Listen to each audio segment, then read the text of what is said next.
A caminho das legislativas de outubro, já passaram pelo Porto Canal Catarina Martins, Jerónimo de Sousa e António Costa. Depois da geringonça, é tempo de dar a palavra à oposição de direita. A convidada de hoje é a líder do CDS-PP. Viva Assunção Cristas. Olá, Paulo. Os programas do CDS e do PSD também, que estiveram no poder há pouco tempo, quando foi preciso apertar o garrote, porque o país estava em crise, são agora muito ambiciosos em matéria de redução de impostos. As sondagens mostram de uma forma clara que há aqui um problema de credibilidade para esta oferta para o eleitorado. Surpreende que os partidos associem a expressão contas certas ao Partido Socialista e não ao PSD e ao CDS? Essa é uma questão muito boa, porque a verdade é que o PSD e o CDS, no tempo em que governaram, tiveram que reduzir um déficit de 11%, foi a herança socialista, para 3%, que foi deixado, 2,98% mais precisamente, que foi o que foi deixado agora a este governo que termina funções. E, portanto, na verdade, o trabalho para acertar as contas foi muito intenso e a preocupação de contas certas do lado do CDS e creio que também do lado do PSD não deixou de existir e continua sempre a existir neste tempo. Agora o que nós temos é uma circunstância diferente. Repare, nessa altura tivemos a pior conjuntura externa de sempre, uma crise internacional, uma crise gravíssima em Portugal. Em Espanha também, com uma depressão muito grande. Neste momento, o que é que nós temos? Temos uma conjuntura externa ainda boa. Eu costumo dizer que estes 4 anos foram os anos da melhor conjuntura externa que há memória, com crescimento económico na Europa, no mundo, com baixas taxas de juros, com uma política do BCE muito potenciadora de bons resultados orçamentais, digamos assim, porque baixou muito o custo do pagamento da dívida. E neste momento o que é que nós temos? Uma opção, ou quando caminhamos para um superávit no nosso orçamento, nós achamos que é a altura para baixar impostos a sério, ou achamos que ainda não estamos nessa altura. E então a minha pergunta é quando é que estamos na altura de baixar impostos? Neste tempo da melhor conjuntura externa, nós tivemos um governo que impôs a maior carga fiscal de sempre, porque subiu em relação à carga fiscal do anterior governo, que governou num tempo de profunda crise, como referiu. A assumir que houve um aumento brutal de impostos. Não é? Exatamente, mas a verdade é que Mário Centeno tem uma carga fiscal máxima que revogou o enorme aumento de impostos de Vítor Gaspar e, portanto, eu acho que nesse capítulo nós já estamos num outro passo. E a questão é muito simples, ou mantemos esse patamar muito elevado de impostos ou reduzimos impostos. E nós achamos que é a altura de reduzir impostos. E vou-te explicar porquê, Paulo, porque achamos que é a forma de mostrar às pessoas que vale a pena trabalhar e ver o seu trabalho e o seu esforço compensado. O país precisa que se trabalhe, as empresas precisam de poder progredir, de passar de pequeninas a médias, de médias a grandes. Isso só acontece se nós tivermos um conjunto de reformas relevantes e nós temos propostas para todas essas áreas, da formação profissional, à burocracia, à justiça, mas também se tivermos competitividade fiscal. E é por isso que nós achamos... Na pergunta que é, mas de facto os portugueses hoje olham para o Partido Socialista como o partido das contas certas. Para além do mérito que possa ter tido Mário Centeno e que teve com certeza por conseguir reduzir o déficit, não vê uma culpa também no PSD e no CDS por terem oferecido esse título ao Partido Socialista? Repare, o CDS nestes 4 anos bateu-se sempre por uma demonstração. Há contas certas, são claras, estão apresentadas em Bruxelas e validadas, e é com base nisso, de resto, que nós fazemos o nosso programa eleitoral, não discutindo contas, mas assumindo que são essas, mas as contas foram obtidas à custa de uma ilusão. E, portanto, um partido socialista que dizia que vinha virar a página da austeridade acabou com a carga fiscal máxima, com o investimento público mais baixo de sempre. Os últimos dados de 2018 ainda não recuperaram o nível de investimento público de 2015 e com uma degradação muito grande de serviços públicos. Eu acho que a situação mais grave e mais evidenciada tem sido a da saúde, mas noutras áreas também. E, portanto, o que nós dizemos é até podem ter conseguido ter contas certas, mas não foi cumprindo as suas promessas eleitorais. Quando António Costa diz cumprimos, eu só posso achar que está a brincar connosco, porque o que cumpriu não foi um fim da austeridade, foi uma austeridade encapotada, dissimulada. Os impostos diretos podem ter ajustado um bocadinho para baixo, no caso do IRS, mas depois Mário Centeno foi arrecadar tudo nos impostos indiretos, que de resto até tem alguma injustiça, porque quando as pessoas têm de pôr 1 litro de gás óleo de gasolina para trabalhar, e muitas vezes não têm outras alternativas, por todo o país às vezes não há outra alternativa que não seja essa do uso de carro próprio, na verdade estão a pagar muitos impostos e tudo aquilo que conseguem ter um pouco mais no final do mês na sua conta de coisa vai. Aliás, quando nós olhamos para a zona euro e comparamos os países, Portugal está apenas com 2 países pior do que Portugal no que diz respeito ao rendimento disponível per capita. Portanto, nós caímos no rendimento disponível per capita e, na verdade, temos uma carga fiscal máxima com um esforço fiscal enorme quando comparado com os nossos parceiros europeus e temos uns serviços públicos em muito mau estado, nomeadamente na área da saúde. E, portanto, aquilo que o CDS diz nestas eleições é muito claro. Nós queremos contas certas e continuaremos a querer, porque isso é pressuposto termos um país saudável e a crescer de forma sustentável. Mas é difícil que consiga reduzir os impostos como pretende reduzir, que é uma grande redução, aquela que o CDS propõe. É de 15% no IRS. E também... E no IRC chegarmos até 12,5% em 6 anos. Quase 50% de redução. É verdade, mas que entendemos que isso tem um efeito muito positivo. Porquê? Porque tem um efeito de atração de investimento e de crescimento da economia e que terá um saldo positivo. Tanto estes 2 impostos e aumentar o investimento público. Nós fazemos uma conta. Nós fazemos uma conta simples. No que diz respeito ao investimento público, nós cumprimos as metas que estão previstas no programa de estabilidade e, portanto, podemos ter opções diferentes, achar que faz mais sentido o investimento de um tipo do que de outro, mas cumprimos aquele nível de investimento. No que diz respeito aos impostos, as coisas são muito claras para nós. Se há uma folga orçamental, é de justiça que se devolva essa folga às pessoas que foram sacrificadas durante todos estes anos para atingir este benefício das contas públicas. 60% para reduzir os impostos e 40% para dividir... Para baixar na dívida. Precisamente porque estamos sempre a falar de impostos. 60% para reduzir os impostos atuais, o IRS à cabeça, e 40% para reduzir em impostos futuros, que no fundo são aqueles que têm a ver com uma dívida que continua muito elevada. Desvalorizando, obviamente, a ação do Governo, porque teve uma conjuntura internacional muito favorável, portanto isso ajudou. A verdade é que neste momento as grandes economias europeias estão já a arrefecer, há um problema grave, uma guerra comercial entre as 2 maiores economias do mundo, a China e os Estados Unidos, há o Brexit que vai trazer problemas seguramente, a economia tem ciclos, adivinha-se que uma nova crise está para chegar, aceita a ideia de que a campanha eleitoral está a negar este pressuposto e que nós estamos a fazer uma discussão sobre promessas eleitorais de todos os partidos, do CDS, do PS, do PSD, dos partidos de esquerda, que não têm em conta este pressuposto e as promessas podem todas ter que ir para a gaveta. Paulo, nós convivemos com 4 anos em que alguém que falasse de uma situação que poderia não estar tão estável do ponto de vista internacional, eu estou à vontade, não fui eu que o disse, era acusado de estar a chamar o diabo. Neste momento, nós temos, obviamente, fatores... O Primeiro-Ministro já assumiu até para atacar o Bloco de Esquerda, não é? Fatores de incerteza, mas vemos um Primeiro-Ministro que continua a afirmar que o programa de estabilidade que apresentou em Bruxelas é sólido, é um programa que já tem e já comporta alguns riscos e é conservador. E, portanto, a minha pergunta, Paulo, é o Partido Socialista que está no Governo faz um planeamento que supostamente há de enquadrar os próximos 4 orçamentos de Estado. É assim que funciona o programa de estabilidade no semestre europeu. Esse cenário é validado por Bruxelas, que tem que validar também as nossas contas. E nós achamos que agora vamos inventar um outro cenário pior do que aquele. Sinceramente, eu acho que o nosso dever, e a forma como eu interpreto o nosso papel, é pelo contrário, é encontrar medidas que possam ajudar a melhorar aquele cenário. E nós no CDS fomos muito conservadores, portanto nós não criámos um cenário alternativo para encaixar as nossas medidas. O que nós dizemos é, assumimos o que está, mas achamos que com isto devemos ter outras prioridades e outras opções e a primeira é desagravar as famílias e as empresas da maior carga fiscal de sempre. E então, basicamente, a nossa proposta é ir por aí, fazer uma série de reformas estruturais e entender que isso é a melhor forma de nos prepararmos para uma conjuntura externa que de hoje para amanhã pode vir a degradar-se. Portanto, entre as opções que existem, que é não fazer nada, não está no nosso ADN, achamos que temos que fazer alguma coisa e temos que nos preparar, ir pelo caminho proposto pelo Partido Socialista, que é mais investimento público e mais apoio à função pública, achamos que não é porque não provou no passado ser um caminho benéfico e, portanto, o nosso caminho é potenciar o investimento privado e libertar rendimentos assumidos por uma questão de justiça, mas também para ajudar a esse investimento e a esse estímulo à economia. E vou-lhe dar um exemplo muito simples. Eu converso com muitas pessoas no país e empresários.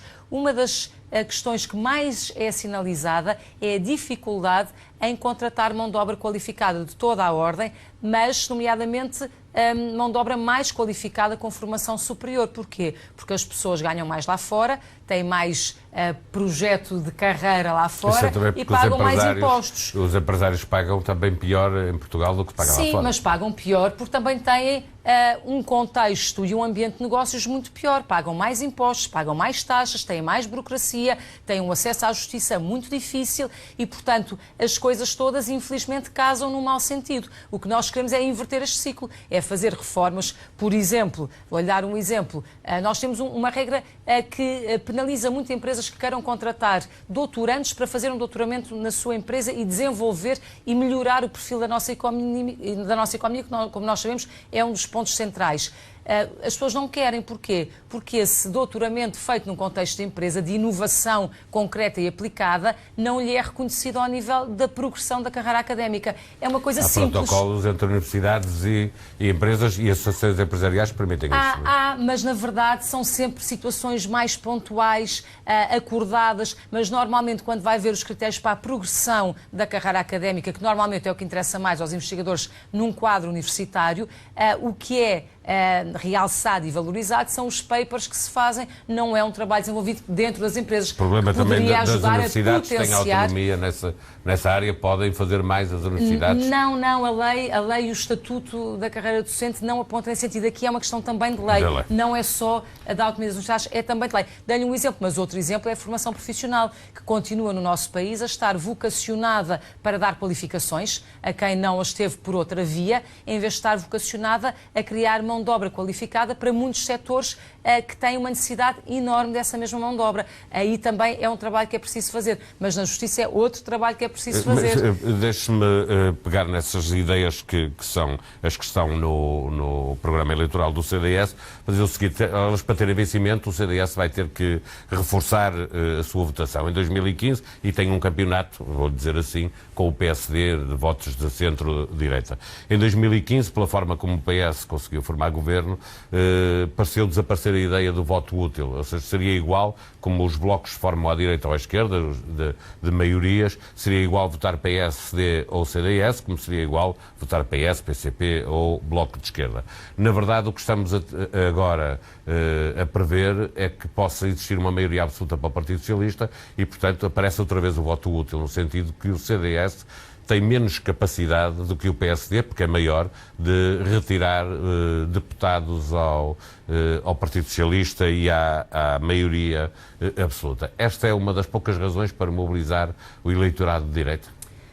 Repare, eu ouço muitas pessoas a questionarem sobre se vale a pena votar quando aparentemente parece que já há um vencedor à partida e muitos até eleitores do centro e direita pensam, bem, se já há um vencedor, então o mal menor, mais vale que ele esteja sozinho do que acompanhado. Aliás, agora até ouvimos António Costa falar dos empecilhos, aqueles que o ajudaram a governar durante 4 anos. Mal agradecido, agora na sua opinião? Certamente muito mal agradecido. Agora são tratados como empecilhos. Na verdade, eu penso que é preciso dizer a estes eleitores do centro e direita que há um voto que faz sentido. E faz sentido para dar força a ideias concretas, com certeza para 2019, mas também para o futuro. E há um risco de, reforçando a esquerda, por exemplo, através de um dito voto útil no Partido Socialista, estarem na prática a contribuir para um Parlamento muito inclinado à esquerda. Acredita mesmo, já ouvi falar sobre isso, acredita que é possível que o Partido Socialista se alie ao PCP e ao Bloco de Esquerda para fazer uma revisão constitucional?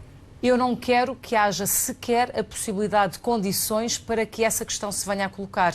Eu acho que está e está do nosso lado a tarefa de despertar as pessoas e de alertar as pessoas para dizer nós não podemos dar condições ao Partido Socialista para o PCP e para o Bloco de Esquerda fazerem uma revisão constitucional completamente à esquerda. O Presidente da República, com certeza, que tem um papel de moderação, mas o Presidente da República não ultrapassa 2/3 do Parlamento, pelo contrário. Certo, está obrigado a fazer cumprir a Constituição, e se ela for alterada, e, portanto, não terá poder para isso. Agora, quem tem poder para isso são as pessoas que vão votar no dia 6. São as pessoas que têm na sua mão a possibilidade de dizer basta, nós não queremos um país inclinado à esquerda, não queremos um país com uma esquerda mais reforçada. O Partido Socialista hoje diz uma coisa, amanhã dirá outra se for preciso, e há políticas que foram prosseguidas por este Partido Socialista, por membros do governo do Partido Socialista, que eu acho que fariam exatamente o mesmo se não tivessem alguma pressão do PCP e do Bloco de Esquerda. As concessões nos transportes, foi uma promessa, a revogação das concessões nos transportes, concessões aos privados, foi uma promessa de António Costa. A questão, por exemplo, do fecho de escolas com contrato de associação, em que agora as crianças têm que andar muitos quilómetros para frequentarem outra escola e, no fundo, não reconhecendo um papel de serviço público a escolas com contratualização, ou seja, não pondo as pessoas no centro da política, mas pondo o sistema e uma ideologia claramente estatizante no centro das políticas. E hoje as pessoas podem achar que isto é pouco. Começam pelos transportes, depois vão às escolas, mas amanhã, quando formos às creches ou aos lares de idosos, provavelmente estaremos, de repente, a ter um domínio do Estado que não é aquilo que, no nosso entender, é melhor para o país. E eu acredito que muitas pessoas de centro e direita pensam isto. E entendem que o valor fundamental e dirigentes para associativos preservar... de empresários que acham que é melhor o PS ser uma maioria absoluta do que deixar o PS novamente amarrado ao PCP e ao Eu a Bloco. essas pessoas gostaria de dizer com muita clareza. Mas sabe que existem. Com certeza, então eu falo com muita gente e converso com muitas pessoas e também lhes explico isto. A essas pessoas eu digo uma coisa com muita clareza. Em primeiro lugar, correm o risco de reforçar a esquerda e de, no dia a seguir, terem uma surpresa com a qual não contavam. E é bom perceberem os riscos em que incorre o país, reforçando esta esquerda estatizante, coartora da liberdade, das liberdades de escolha, que retira cada vez mais impostos, e isso significa retirar liberdade às pessoas e às empresas, e que começa com pequenos exemplos, mas depois vai alargando. E eu acho que isto é muito sério. Segundo, nós temos memória da única e última maioria absoluta do Partido Socialista. E, portanto, o Partido Socialista, que hoje já se comporta gerindo o Estado como se comporta, como se estivesse muito à vontade na sua casa, eu diria até muito à vontadinha, tomando conta da máquina do Estado como se fosse sua, pergunto-me o que será de um Partido Socialista com uma maioria absoluta. E, portanto, eu quero crer que há muitas pessoas que pensam de maneira diferente e pensam que é preciso uma alternativa para o país. Essa alternativa pode não ser evidente agora, mas tem de ser construída. E as pessoas não podem desistir e baixar os braços. Eu acho que o maior risco é um risco quase das pessoas estarem conformadas e por isso, por exemplo, não irem votar. É a maior tarefa do CDS, do PSD, de toda a direita, é mobilizar o seu eleitorado. É levar as pessoas a votar, é explicar às pessoas que, primeiro, não há nem vencedores nem vencidos antecipadamente e que as urnas é que ditam os resultados, como de resto aconteceu há 4 anos atrás. Segundo, que há um caminho de alternativa que é preciso fazer. E, portanto, quem pensa que faz sentido baixar impostos, que faz sentido ter um Estado Social de parceria, em que seja para a saúde, seja para, por exemplo, apoiar a primeira infância ou os idosos, contar com o setor social e com o setor privado também, porque o que importa mais, olha, por exemplo, no Hospital de Braga... Mas deixe-me dar o exemplo da saúde, contrariar essa ideia de que está tudo muito estatizado. O bastonário da Ordem dos Médicos, Miguel Guimarães, aqui no Porto Canal, numa entrevista, acusou este governo e o anterior, de que fez parte, o Estado, de uma forma geral, de estar a empurrar os portugueses para a medicina privada. E deu exemplos. Os portugueses com seguro de saúde são hoje cerca de 40%, eram apenas 23% em 2014, no anterior governo, portanto teve aqui um grande crescimento. As operações, as cirurgias aumentaram, mas muito por causa dos privados, pago pelo Estado, mas foram os privados, os exames idem aspas, portanto Paulo, há aqui uma saúde cada vez mais privada, paga pelos impostos dos portugueses. Não, deixe-me fazer-lhe uma pergunta. Porquê é que as pessoas sentiram necessidade de recorrer a seguros privados de saúde? Essa é que é a pergunta que tem de ser feita. Mas essa pergunta eu fiz aos candidatos de esquerda que passaram aqui pelo Porto Canal. Porquê? porque sentiram sentem que o Serviço Nacional de Saúde não está a dar a resposta que não elas nos dá a precisam. resposta que é adequada. Mas nós temos um perfil demográfico muito diferente de há 10 ou de há 20 anos atrás. Temos uma população cada vez mais envelhecida, que vive mais tempo, mas não vive com mais qualidade de vida. Quer dizer que precisa de mais apoio médico durante mais anos, que tem muitas patologias e nós não vemos uma transformação a ser feita para apoiar estas pessoas. Nós continuamos a achar no CDS que o SNS é a espinha dorsal do sistema e é importante que assim seja. E por isso, ao longo desta legislatura, defendemos muitas medidas que têm a ver... O CDS defende aquilo que está a acontecer neste momento, é o Estado fica com a obrigação de garantir os serviços de saúde, sejam eles feitos pelo Serviço Nacional de Saúde, pelo Estado ou pelos privados. Paulo, uma das nossas medidas é muito simples, é esta, nós... Se não conseguimos garantir às pessoas uma consulta de especialidade em tempo útil num hospital público, como seria natural, então ela deve poder ser feita num hospital social, num hospital privado. E por uma razão... Já está a acontecer, não está a acontecer, infelizmente não. Paulo, eu posso mostrar as estatísticas... Cada vez mais. Não, as consultas de especialidade neste momento têm tempos de espera longuíssimos. Consultas, em exames, em cirurgias, etc. E se não fosse esse apoio, não conseguiríamos fazer essas cirurgias. Mas lá está, porque há um acréscimo também de trabalho. A verdade é essa. E, portanto, a pergunta é, para o utente, para o cidadão contribuinte, é mais relevante ter um prestador público ou é mais relevante ter o seu problema resolvido em tempo útil, às vezes com menor custo para o Estado? Vamos olhar para o hospital, para a PPP de Braga, que pertence ao SNS, mas que tem gestão privada. Como tem gestão privada, tem mecanismos de gestão muito mais ágeis, que lhe permite fazer melhor e mais barato. Este governo acabou com as condições para que isso pudesse acontecer por uma razão puramente ideológica. A população de Braga fica mais bem servida?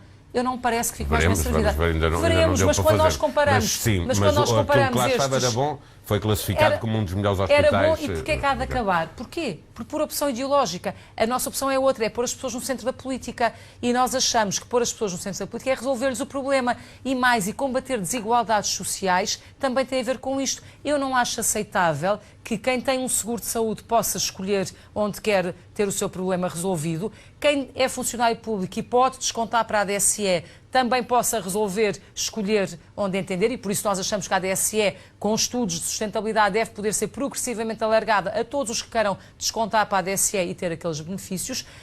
Quem tem dinheiro no seu bolso paga uma consulta ou uma cirurgia ou o que for, e no fundo, quem é que tem de esperar meses e anos por uma consulta de especialidade? São as pessoas que têm menos recursos, são as pessoas que têm maior carência económica. E isso eu acho que é uma profunda injustiça. E, portanto, a visão de centro e direita para resolver isto, de facto, não é, como António Costa me respondeu no Parlamento, vamos melhorar o sistema porque ele tem que ser público. Não, com certeza que temos que melhorar o sistema, e o sistema tem de ser uma referência e tem condições ímpares para ser uma referência. Mas nós temos, ao mesmo tempo, que resolver o problema daquela pessoa em concreto. Eu, aqui há bem pouco tempo, fiquei muito chocada, por exemplo, em Vila Real, porque cruzei-me com uma senhora que me explicou que tinha sido chamada 4 anos depois para uma consulta de urologia no Hospital de Vila Real. A senhora tinha sido remetida para o hospital pelo médico de família e depois, como não a chamavam mais, tinha ido lá também proceder a uma inscrição e garantir que estava inscrita. Entretanto, nada acontecia e ela foi resolver o seu problema a outro lado. Mas foi à consulta para explicar que, porque teve a possibilidade de ir a outro hospital, não tinha perdido um rim, porque a situação estava a ficar difícil. O que é que seria o normal dessa pessoa? Infelizmente, há histórias dessas para contar. Paulo, provavelmente esta senhora, se não tivesse tido a capacidade de outra resposta, iria entrar numa urgência com problema agudo num hospital, seria resolvido, mas se calhar seria resolvido à conta de um rim e outras vezes não seria resolvido. Estava a falar das desigualdades sociais num país em que ainda há muita pobreza, cerca de 20% da população, com a maioria das famílias que têm dificuldades em conseguir enviar os filhos para as faculdades, mesmo quando elas são do Estado e, portanto, a propina não é como é no privado. E o CDS, que é percepcionado como um partido dos ricos, assume que foi mal explicada a proposta que fez de permitir a entrada contra pagamento, ou seja, pagando a quem não tiver média para entrar na faculdade. Aquilo que nós explicámos foi uma coisa, e aquilo que gostaria de explicar é uma coisa muito simples. Neste momento, em Portugal, há a possibilidade das universidades terem vagas em 25% da sua capacidade para alunos estrangeiros que pagam uma propina muito mais elevada do que aquela que é paga pelos estudantes nacionais. E a minha pergunta é, isto faz sentido que estudantes portugueses de mérito, não é pagar, tenho média de 10, pago e entro. Não, aqueles que ficam no escalão abaixo, que não entram por 1/10, que não entram por 2/10, faz sentido que esses não possam também ter que circunstâncias análogas aos estrangeiros, poderem concorrer com eles e poderem entrar na universidade pagando uma propina superior. Para nós não nos faz sentido, sabendo e aqueles que não têm capacidade financeira. Já lá vou, sabendo que as universidades, elas próprias, querem alargar essa possibilidade e muitas delas garantem que quem não tem condições arranjam forma de as financiar através, por exemplo, do apoio de muitas empresas que lá está, por falta de mão de obra qualificada, até gostariam de pagar bolsas específicas para terem mais pessoas com aquela formação. E, portanto, qual é o nosso pensamento? É muito simples. Desse possibilidade às universidades, dentro da sua autonomia, dentro da possibilidade que têm de qualificarem mais pessoas e ensinarem mais pessoas, dizerem se o Estado não consegue pagar mais a uma propina barata, deixem-me abrir e permitir que outros entrem. Mas nós não dizemos só isto. Nós, por exemplo, defendemos para todos o alargamento da ação social escolar, defendemos o alargamento do sistema de empréstimos mútuos que foi estabelecido por iniciativa do CDS. A nossa proposta foi chumbada, mas depois o Governo deu início a este sistema que está a funcionar. Funciona lá fora nos outros países com grande... Mais ou menos. Há muitos estudantes que acabam o curso e ficam endividados quase para a vida, não é? Há muitas histórias dessas. Melhorado e alargado. Paulo, o que eu acho é que nós não estamos a retirar o direito a ninguém que já fosse entrar, mas nós estamos a alargar a possibilidade a outros. Porque o que é que acontece a estes alunos que estão quase a entrar, mas que não conseguem, ficaram na tabela a faltar-lhes 1/10 ou 2?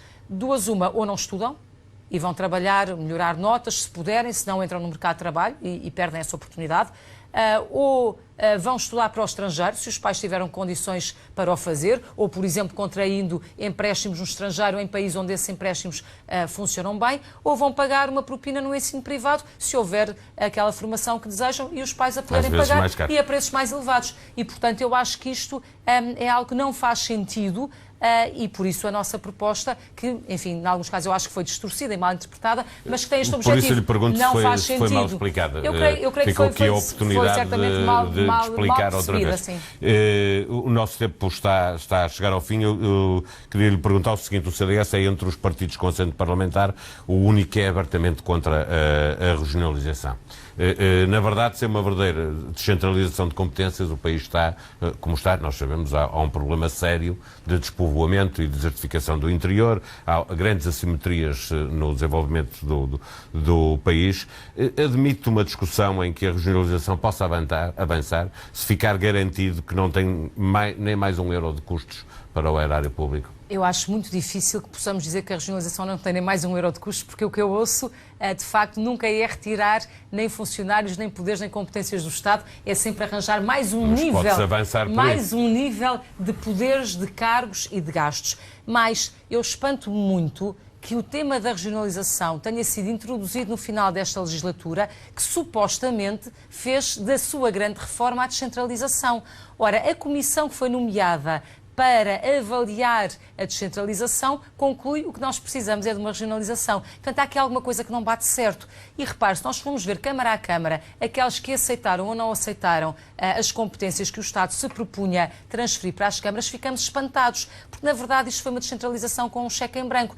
As competências não estão rigorosas, o dinheiro associado a isto não é rigoroso e não existe, e por isso muitas câmaras diziam, eu até gostava, mas tenho que mandar o dinheiro, se não mandou o dinheiro eu não posso fazer. E às vezes não é só dinheiro, é a competência, as competências humanas, as pessoas que há para desenvolverem determinadas funções ao nível municipal. E, portanto, eu acho que não é por aí que se resolvem os problemas do país, não é com mais Estado, não é com mais cargos, não é com mais níveis de decisão política. Mas também não tem sido, Assunção Cristas, não tem sido com o poder centralizado em Lisboa que se têm resolvido os problemas do resto do país. Nós somos favoráveis a um princípio de descentralização, mas levado a sério. Espantamos, por exemplo, que este governo que agora quer regionalizar tenha prometido que o Infarmed ia para o Porto. António Costa diz que não. E depois não disse. Ainda ontem não disse absolutamente nada. Ele diz que não é possível. No mandato de Marcelo Rebelo de Sousa é impossível avançar com a regionalização, diz o líder do Partido Socialista. Sim, mas António Costa poderia ser mais cauteloso nas promessas que faz, por exemplo, ao nível da desconcentração. Neste caso era desconcentrar um organismo que estava em Lisboa para o Porto. Prometeu, não cumpriu e, portanto, estamos conversados sobre isso. O que eu penso Paulo, é que o país, para se desenvolver, para ter menos assimetria litoral interior, o CDS leva isso muito a sério. Aliás, é o único partido que defende um estatuto de benefício fiscal para o interior a ser negociado em Bruxelas e um estatuto regulatório próprio para o interior, por exemplo, para fomentar a inovação e o investimento na área digital, que é aquilo que pode ser feito em qualquer parte do mundo, assim haja rede e assim haja as pessoas que o podem desenvolver. E estamos a falar, por exemplo, de metade da taxa do IRS, lá está, para atrair os talentos e para reter talentos para o interior, ou 10% no IRC, para que as empresas, em vez de se fixarem no litoral, fixarem no interior.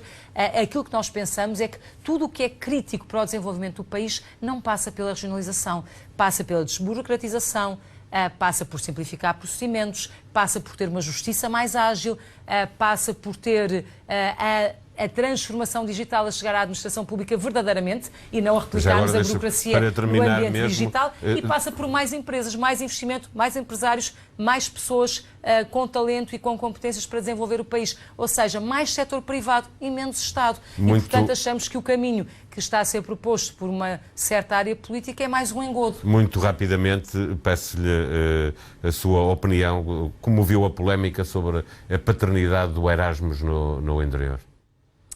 Olha, além do mais, achei-a muito desinformada, porque na prática esse Erasmus do interior tem significado alunos do interior virem para o litoral. Não significa, normalmente, alunos do litoral quererem ir para o interior. E, portanto, é quase ver o filme ao contrário. Eu achei um bocadinho patético. É permitir um regresso a casa, uma poupança aos alunos de Vila Real que vêm para Lisboa. Pareceu-me um bocadinho patético, porque na prática, ou nós temos diferenciação pelas formações e conseguimos ter e criar clusters que tornam mais atrativo ir para Vila Real ou para Bragança, porque ali se faz, por exemplo, o estudo com o centro de investigação em relação às questões da montanha, ou com a enologia em Vila Real, ou com outras áreas noutras zonas do país. E é isso que atrai. E atrai porquê? Porque tem empregabilidade, porque as pessoas depois podem vir a ganhar bem, porque há empresas que puxam por aí, porque consegue-se fazer uma forte ligação entre a universidade e o tecido empresarial e, portanto, quem está em Lisboa até quer ir lá, mas não é por uma qualquer razão, é porque ali encontra aquilo que deseja, ou então é tudo, na verdade, muita conversa, mas pouca execuibilidade, e, além do mais, a paternidade, isso parece-me então bastante, bastante despropositado, ou sem qualquer utilidade, e sobretudo descolado da realidade, porque na prática esse Erasmus tem servido para os do interior virem aqui, como os nossos que estão no litoral querem ir para Roma, ou para o Canadá, ou para a China, ou para Buenos Aires, como hoje acontece. Hoje os Erasmus já não é só para a Europa, é para todo o mundo. E o que é que as pessoas querem? Querem conhecer outras realidades, normalmente mais cosmopolitas e mais sofisticadas. Vão para estes sítios, se tiverem ali o conhecimento, o ambiente empresarial, a excelência da investigação na área que lhes interessa. E isso tem que se fazer de outras maneiras. Obrigado, Assunção Cristas. Obrigada, votos Paulo. de uma boa campanha.